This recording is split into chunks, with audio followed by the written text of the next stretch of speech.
नमस्कार किसान भाइयों, देसी मुर्गी पालन में आप सभी का स्वागत है। आज हम एक युवा पोल्ट्री फार्मर की बात करेंगे जिन्होंने सोनाली देसी मुर्गी और कड़कनाथ देसी पोल्ट्री का रियरिंग अपने फार्म पे किया है।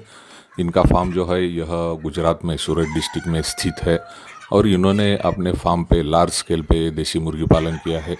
और इन्होंने अपने देसी मुर्गी पालन में दो ब्रीड जो कि काफ़ी पॉपुलर है, जिसकी डिमांड साल भर रहती है, उन ब्रीड का रियरिंग अपने फार्म पे किया है। इसमें पहली ब्रीड जो है यह सोनाली ब्रीड है, जिसमें इन्होंने तकरीबन 2500 मेल बर्ड जो है वह रियर किया है और उसके साथ 500 फीमेल हैन जो है इसका रियरिंग इन्होंने अपने फार्म पे किया है।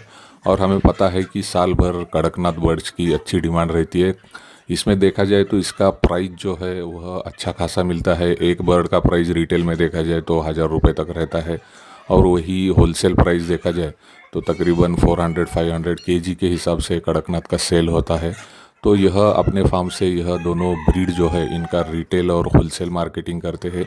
और सबसे महत्वपूर्ण बात यह है कि देसी मुर्गी पालन करते समय फीडिंग का खर्च हमारा बहुत जाता है, तो इनका खुद का फीड मिल है। फीड जो है यह अपने खुद का फार्म पे ही फीड बनाते हैं और इस कारण इनका फीडिंग का खर्च जो है यह कम रहता है।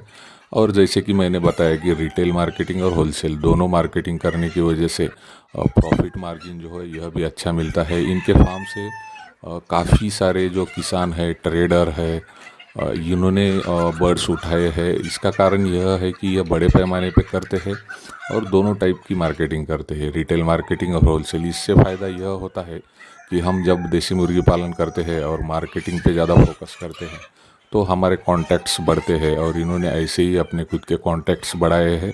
और आज इनके फार्म पे देखा जाए तो इनके आसपास के लोग तो बर्ड्स परचेस करने के लिए आते हैं, लेकिन जैसे कि बाकी स्टेट, महाराष्ट्र हो, मध्य प्रदेश हो, छत्तीसगढ़ हो, यहाँ से भी लोग इनके पास बर्ड, क्योंकि इनका खुद का फीड है तो बर्ड की क्वालिटी भी बहुत अच्छी देखने मिलती है और इस कारण बायर इधर अट्रैक्ट होते हैं। तो इनके फार्म से अगर आपको भी अंडा उत्पादन के लिए मुर्गियाँ लेनी हो या चिकन पर्पज़ के लिए बर्ड्स लेने हो तो आप अच्छे होलसेल रेट में ले सकते हैं। इनके कॉन्टैक्ट डिटेल्स नीचे डिस्क्रिप्शन में आपको मिलेंगे, आप इन्हें कॉन्टैक्ट भी कर सकते हैं। तो आज हम यहीं पर रुकते हैं। आप सभी का धन्यवाद।